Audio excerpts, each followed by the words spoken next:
Hi and welcome to RCKicks. On today's show, well, we're going to be chewing the fat. Yep, I haven't done one of these for a while, so I thought I'd go over all the latest news, also what's going on in the background, and just to cover what's coming up as we get closer to Christmas.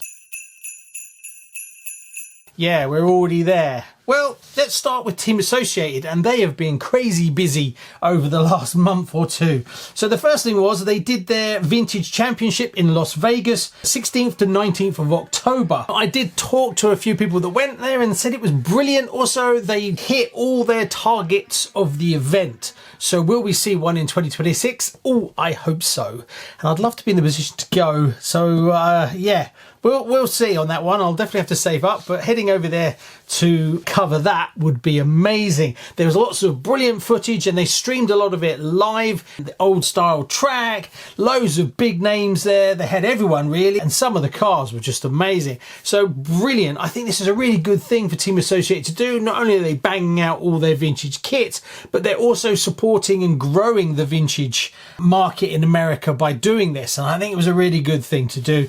And I think it was really popular. A lot of people really enjoyed it. Lots of really positive comments about it. So hopefully the numbers made sense for them and they'll do it again in 2026. On a not so great note, the metallic 6x6 semi-truck. Okay, apparently.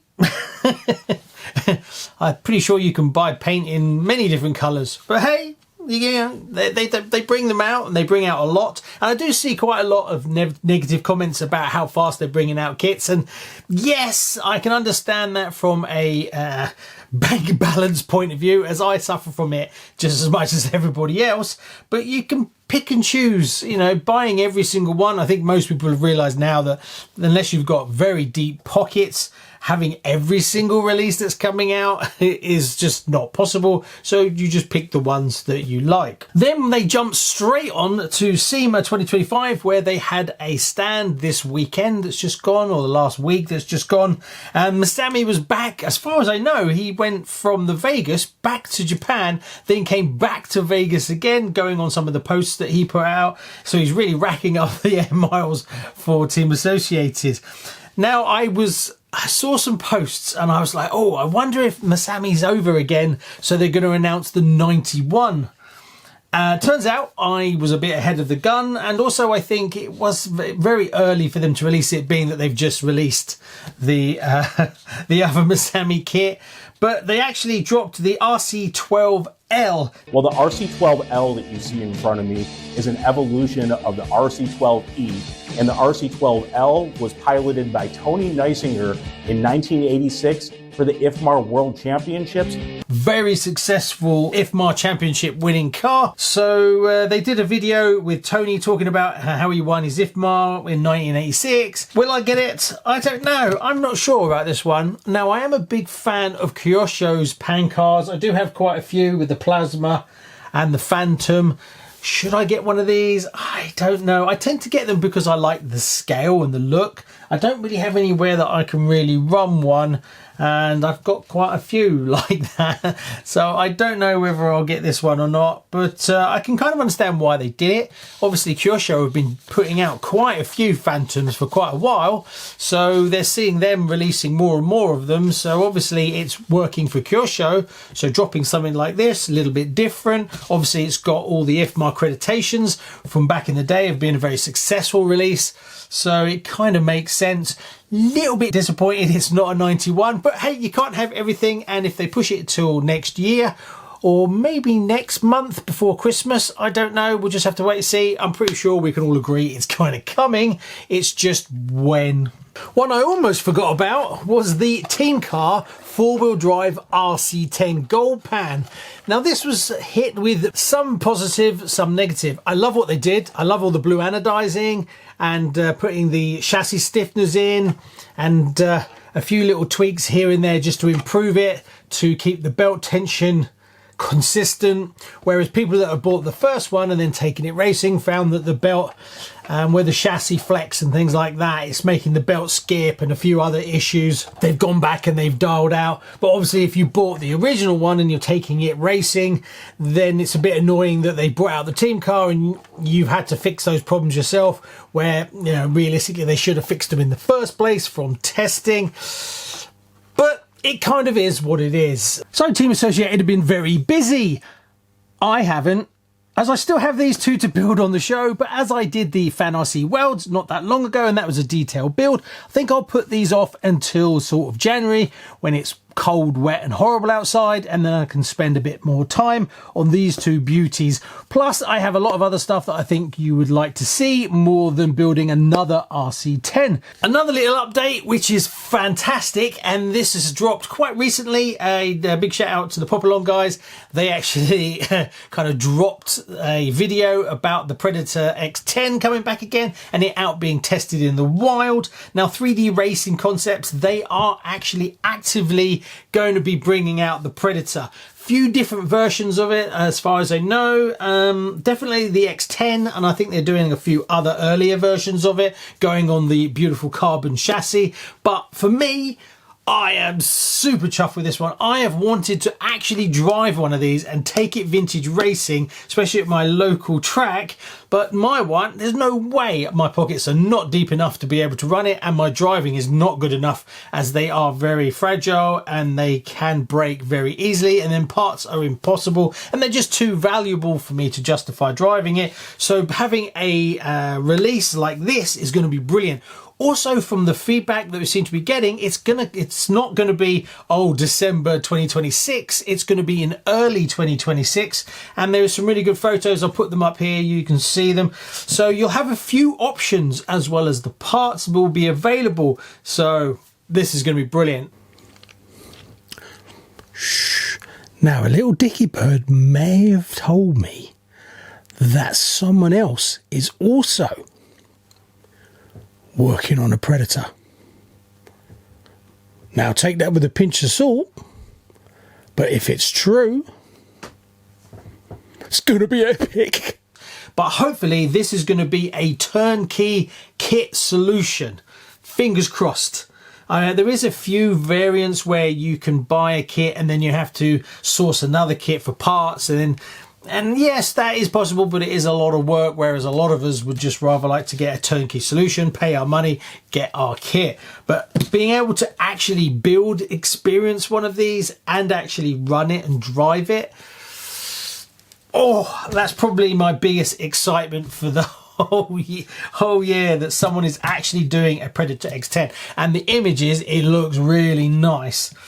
That slides us neatly onto Nemo Racing and the N110. Been very quiet. I got my money back and I basically pumped it into the Kyosho Tom's release that built on the show quite recently. If you haven't seen that video, I'll put a link up here. Go check that out. I left the Discord server and I went back into it yesterday just to get a bit of an update, as it's been sort of 3-4 months since I left. They have, on a positive note, started dropping a bit more information and some media content on what's going on. So there was an update on the 20th of the 9th, and that was about the carbon chassis and some of the little changes they've been doing to it. Then the 25th of the 9th, the rear wing and the front wing molds are complete apparently, so that was nice to see. Then on the 4th of October, Yas was running the N110 at the J16 Winter Series as a real shakedown, which was nice to see. This is what I think people that are buying these kits and waiting for them want to see. They want to know proactively how development's going, what's done, what needs to be done, not just left in the dark. So it is really good that they're starting to put some of that information in the Discord. The flip side of that is the 5th of the 11th, there was supposed to be a update, but that seems to have slipped in the Discord. So hopefully that will turn up in a few days. Honestly though, looking at that kind of information, I still think they're way out. Unfortunately, I can't honestly see it being before Christmas. Realistically, February, March would be my guess. Obviously, I'm totally guessing. I have no facts. Maybe they'll prove me wrong, and I hope so for all the people that are waiting patiently to get it. As now, obviously, in the UK, winter is here. Ugh, hate it. And people are going inside racing and having one of those. So the clock's ticking on that one. So hopefully they'll get it sorted. For me personally, what I'm going to do is I'm just going to wait, and then when one comes out, and then if they're available, I'll buy one once it's fully released. Sorry to interrupt your viewing pleasure. Just to let you know, I'm currently raffling a team associated rally. Now, if you thought about doing a Porsche 959 livery rally car and you've got sick of waiting for Tamiya, well, now you can. Now, I thought this would be a really good one, as a lot of people would like to do that but don't really want to spend that kind of money. So for a couple of dollars, a couple of pounds, you could be with the chance to win one delivered to your door. And you can pick up some MCI decals, a couple of tins of paint, and you've got yourself a fully functioning Porsche 959 rally. So what are you waiting for? Well, the end of the video. Also, it helps keep the studio lights on and the content flowing. Thanks very much. Back to the show. Now we move on to Tamiya. Well, if you've been interested in a candy green truck, Grasshopper Black, DB01 SR, little bit more interesting, piqued my attention, mainly because of the possibility of some hop-ups for the DB-01. I've just finished my DB-01 on the show. It's going to be back on again just to finish up in my Tinkering Tuesday, I'm going to call it. And that's basically all the little tiny projects I've got. I don't have a second channel, so it's very hard to create a video just for one tiny little thing. So I'm doing a Tinkering Tuesday, and it won't be out on a Tuesday. It'll just be out whenever there's enough to make a video on it. Anyway, but the DB-01 SR, bit of a disappointment. Should have just done the RRR. Can't really see why the DB-01 SR really, yeah, okay. Does it bring anything to the table? But hopefully hop-ups we will see from them. So far, no hop-ups, as that would be really nice to get from them. The Mini MB-01, now, I'm not overly a fan of the MB-01 chassis, but one thing I've seen which makes me want to get one is somebody on eBay has 3D printed a roll cage, a dash and some doors all in one thing that bolts directly onto the MB-01, making it look brilliant if you paint it all up. Now that should have been a option part from Tamiya. It would be brilliant to do something like that. Or it was in the kit in the first place, not wait for someone to go and 3D print one. So I must admit I'm quite tempted to get an MB-01 just so I can get the chassis and the dashboard and the steering wheel and all the little dials and everything. Brilliant. Now that's on eBay, £42.28. So yeah, you know, these people that are doing these little bolt-on parts, the main manufacturer should be doing it, really. So I may end up getting one of those just for the roll cage, just because it looks really cool. I did think about getting it to fit it to one of my other chassis minis, but I think I'd have to modify it too much and then it would just ruin it. The two massive success for Tamiya have been the City Turbo. Love this, absolutely fantastic. It's gorgeous looking. The body, the cartoon style, and obviously you agree because it's sold out instantly and it's on back order again. So I think Tamiya didn't realise just how popular this was going to be, and it's sold out on back order again. I think there's been 2 batches coming into the UK and both of them are sold out. Could be slightly wrong on that one. And now it's saying it's going to be a few months before we get them back again. I'm tempted to get another one, as I'd like to, or a body set, to do something a little bit different and a bit funky. Also, another one that was a reasonably good success was the Hornet Jun Watanabe re-release, as a lot of people didn't want to spend the big money and they finally be able to get one. Now, I think they made a lot more of these because they're still available now and you can pick them up easy enough. So I think when they planned ahead of how popular it was going to be, they thought this one was going to be a massive success. And I still think it's done pretty reasonably, but you can pick these up today easy enough. The next thing was the Mercedes 190 1991 body set. I do like it, but we've kind of seen a few of them. There was the green, peppermint and white one. Then I've got my other one, which is floating around here, which is the green and gold one. So the body set's kind of been but I do like that livery. So whether I'll pick up that body set as well, I still have the other body set, the white and green one, sitting in a box I can look up there. So is there any point in me getting another box to set up there for another 6 months to a year before I ever get around to it? So all in all, quite a weak offering from Tamiya for quite a while now. So are they really starting to just like pull away from doing vintage releases? I honestly don't know. A lot of people are commenting, oh, that they're saving their stuff for next year when we've got the big anniversary. I really hope so. Because if they don't deliver next year for their anniversary with some big hitters, they're kind of becoming a sideline manufacturer for vintage releases. And this can't be done. Tamiya have always been up there with some brilliant releases. So it would be a real shame if that's something that they're doing. We'll just have to wait and see, as no one can predict what Tamiya does. Even most of the people that probably work there. As for Schumacher Racing, obviously it's been a little bit quiet on the vintage releases. They did the Cougar 2 Works. That was the last big one. And that was a brilliant release. And yes, I do have that kit and it's sitting in a box and I still haven't got round to building it. And the reason is I have an original one still in parts up there on my shelf of shame. So yeah, need to build that at some point. But I do have my fully modified Cougar, which is my Triggers Broom that I did a whole massive build series on. So that's kind of my excuse why I haven't zoomed into doing those, as I've kind of already done it. Will we see a Boss Cat for Christmas? At the moment, they've got the Cougar 2 Works, the Pro Cat's out, and then there's the other Cougar. So a Boss Cat would make sense before jumping to the 2000. So I don't know. You know, dropping something for Christmas like that is a no-brainer. Shut up and take my money. So if they are going to do it, we should find out pretty soon, as getting them out in time for Christmas, well, it's going to be the end of November before you can blink. So hopefully, fingers crossed, we see that announcement. Also, it's Cecil Schumacher's 90th birthday. Oh my God, I didn't realise he was that old. Sorry, Cecil.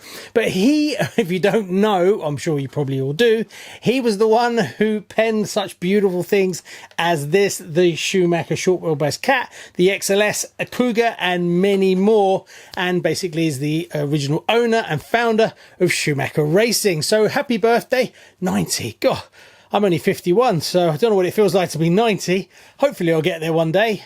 Probably not.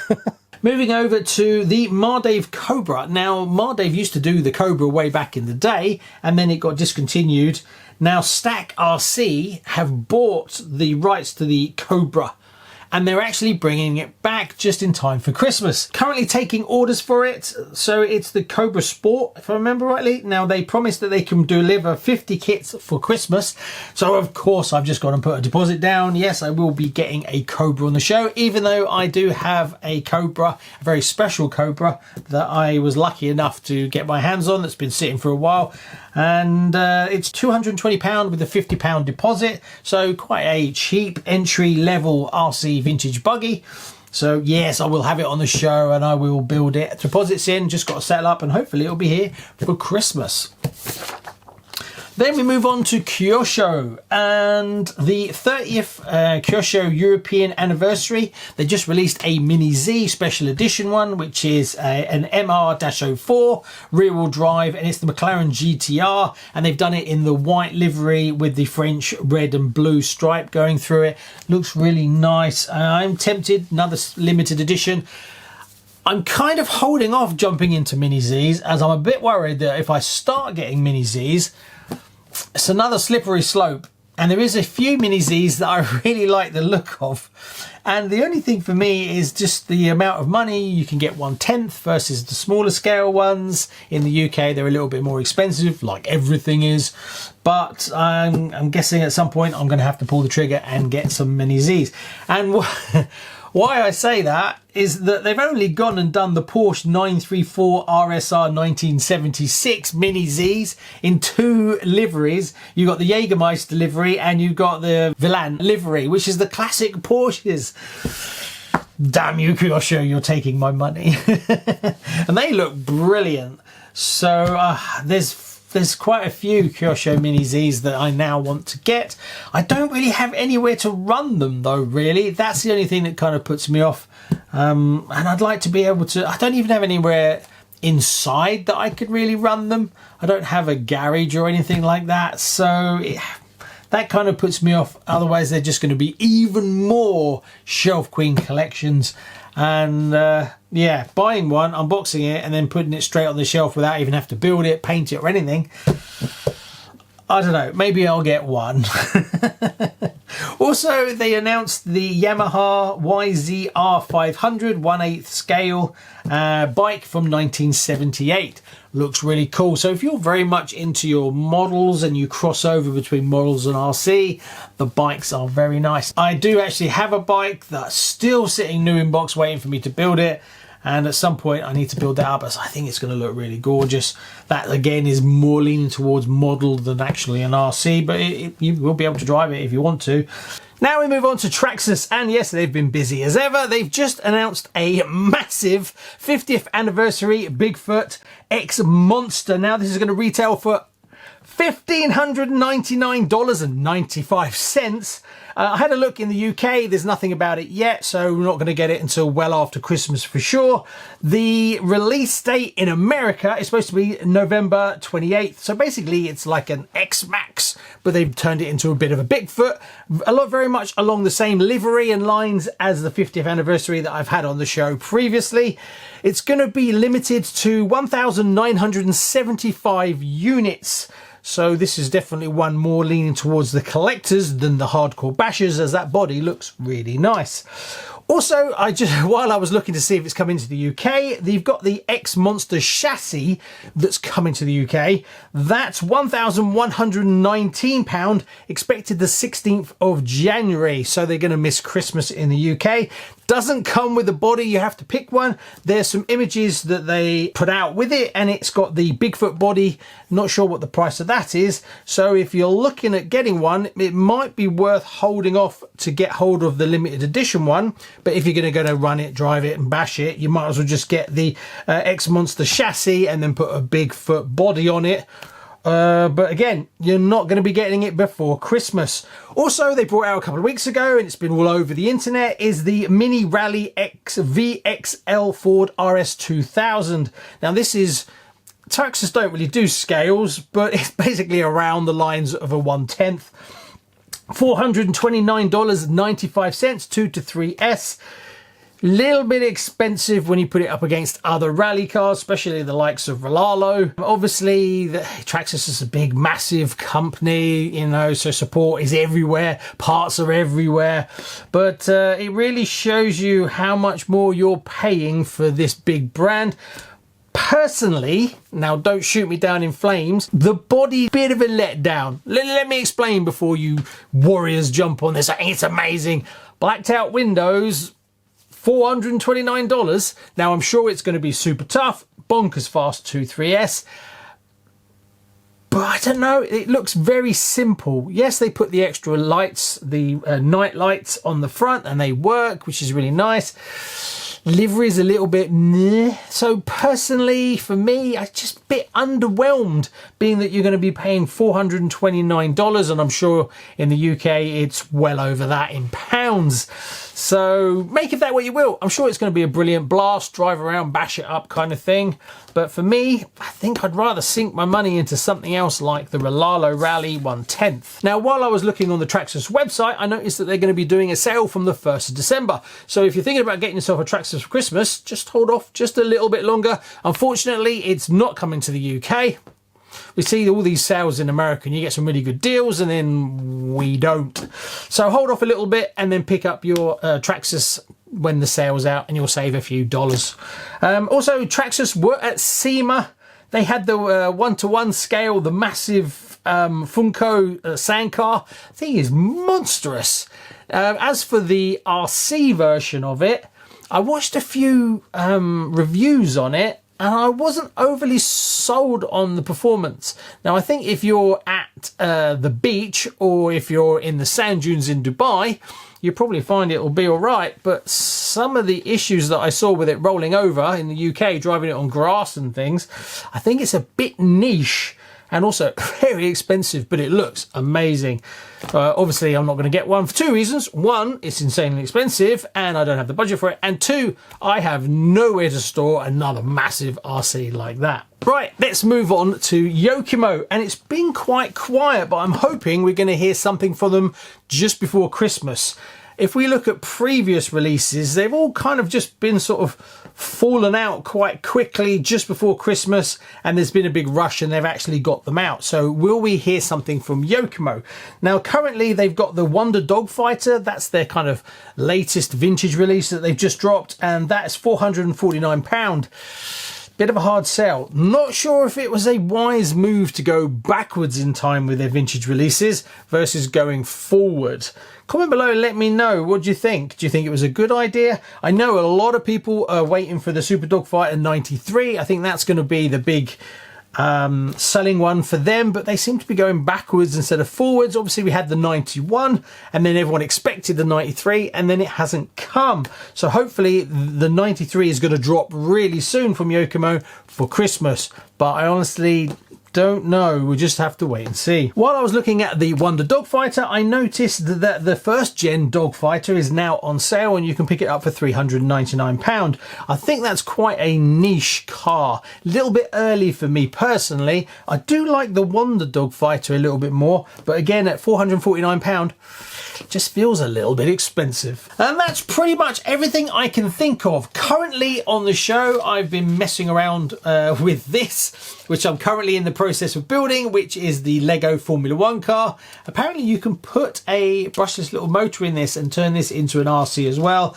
Not sure if I'll do that. I'm amazed how big it is, but hopefully I'll have this finished soon and I'm doing a full build of that on the show. This is my own personal Christmas present and I just justified it. There was a good deal on at my local toy shop, so I managed to get it for a reasonable price and I'm having a load of fun building it. A little bit different for something on the show, but I'm a big Formula 1 fan more than a Lego fan, so I'm building it because I like it because it's F1. Currently the Tamiya TRF 201, I'm getting little bits and pieces coming in for it. It's still sitting here. I've got new shock pistons for it because I had bent on the rear. Also the springs were not the correct ones, they should have been the white ones, so I've bought those. A few other bits and pieces. Wheels and tyres have finally arrived from Japan, so it's now sitting on its wheels. What else have I got to build? I'm currently, and this is one that's been sitting for a while, this is the Rolalo XTS rally car, but it's been modified to fit Tamiya bodies. It has the short arms to give you the thinner track, but I've got as far as I can and I've got stuck, as the problems I have is with the rims. Now you can see these are Tamiya rims, and the problem I've got is they made the lower arms too wide. So when you turn the steering, it doesn't clear on the inside. So the only way to fix that is to run bigger rims, like the ones that came with it in the first place. The problem is they are not scale with Tamiya bodies. Actually, a solution has been found from Rolalo. Now, what's under this body I can't show you yet, but just to let you know, there will be wheels that will work with Tamiya bodies. So you'll be able to make it look amazing, but also have the insane toughness of the Rolalo Rally. So I'm kind of stuck trying to find rims that are big enough to just about clear the lower arm, because it's almost square, and find a body that fits. Now the other challenge I've got is this tower is very high. It's the same level as the back, because you have huge, great big front and rear shocks with loads of travel, which make it a brilliant rally car. But then the limiting factor is you have to find a body that has a bonnet that will clear. So that kind of works as it's a nice flat bonnet, so that's as close as I can get it. Yeah, I can adjust the height, ride height, that's really easy. But the next thing is to find something that's going to be able to improve the steering, as these wheels are the correct size for this, but I need to go bigger on the inside. So that is a bit of a challenge on how I'm going to get that to work. Obviously I need to get higher body posts on the rear to lift that up a little bit, but we're getting close to being able to do a rally Tamiya body set on the amazing Rolalo chassis. There is a new version coming out from Rolalo really soon, and they're actually doing a different body set with a driver cockpit and everything. I think there's some new electronics in the chassis as well. That's coming to the show at some point in the next few weeks, so we'll compare it. But that's a project that I'm currently tinkering with to get it done. Apart from that, the only other thing I want to get done by Christmas is I want to finish my Blazing Blazer. Yes, so many of you comment constantly what's going on, and I look back at when the last video on the Blazing Blazer was. It's quite a few years ago now, so I'm ever so sorry about that. Yeah, so I'm going to get that finished by Christmas. All it needs is the front grille, the decals and the roof fitted on it, and it's pretty much there. I've got all the electronics for it. I don't really have the correct transmitter receiver, but I have all the servos, so I can get it in. I can kind of get it working. And then we can call that one ticked off. So I'm ever so sorry about that one. Anyway, thanks so much. I don't think I've missed anything, but I'm sure I have. Comment below if I've missed something and we can talk about it in the comments.